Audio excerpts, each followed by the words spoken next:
It's an amazing thing. Wherever you go, people are on their phones. You know, I was recently at a funeral when the person sitting next to me asked the rabbi if he knew the Wi-Fi code for the cemetery. The cemetery of all places. Rabbi looked at the person sitting next to me and he said, "Have some respect for the dead." And the person said, "Thank you, Rabbi, but is that all lower cases?" There is a 14-year age gap between my oldest daughter, Peril, and my youngest daughter, Leah. And she once remarked that there is no comparison between what life was like during her formative years to that of her younger sister. You see, she said that when she was a teenager, the internet was still taking baby steps. No such thing as the smartphone, as Instagram, Facebook, WhatsApp, and the list goes on and on. When we attempt to evaluate our position as upright citizens, as moral human beings, I think most of us will be happy with the conclusions that we draw. And therefore we encourage our children to walk that same well-trodden path that we have. And we pray and we hope that they will emulate the moral position that we, their parents, have reached.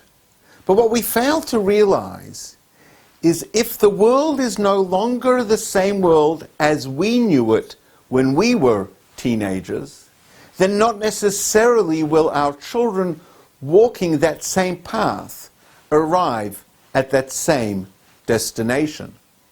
This week's portion, Parshat Noach, we are introduced to Noach. The Torah tells us he's tzaddik, he's a righteous man. God entrusted him with building an ark.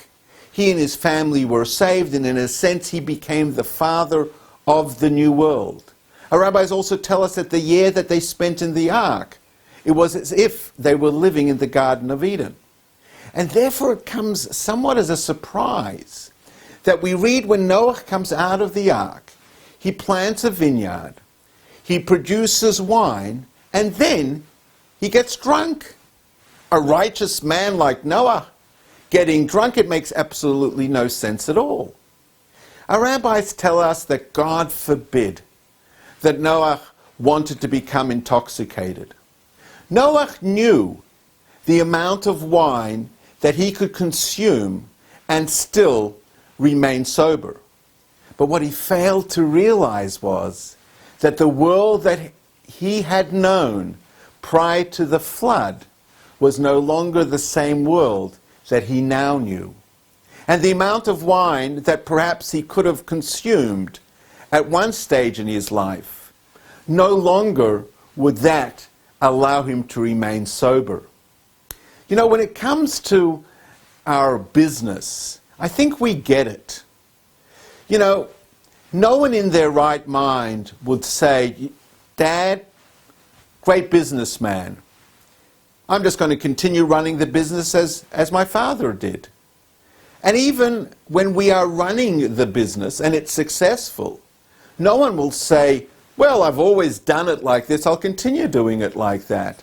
We always are looking for innovation, new ideas to deal with the new realities on the ground. And I think we recognize that in all aspects of life.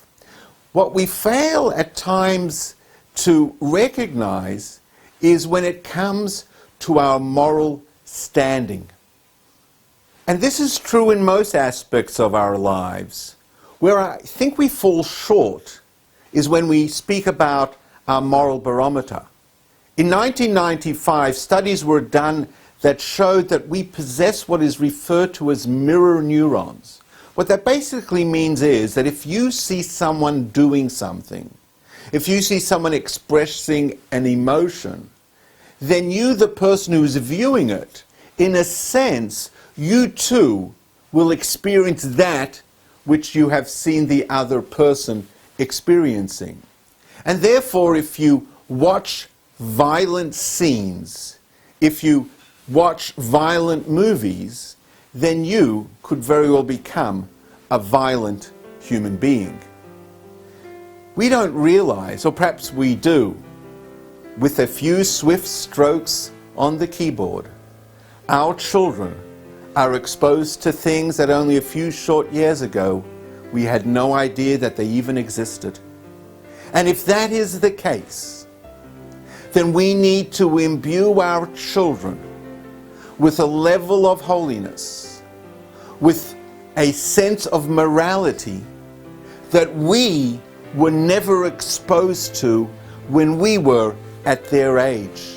Then and only then can we hope our children will walk in our footsteps and they will arrive at the same destination that we have. Thank you.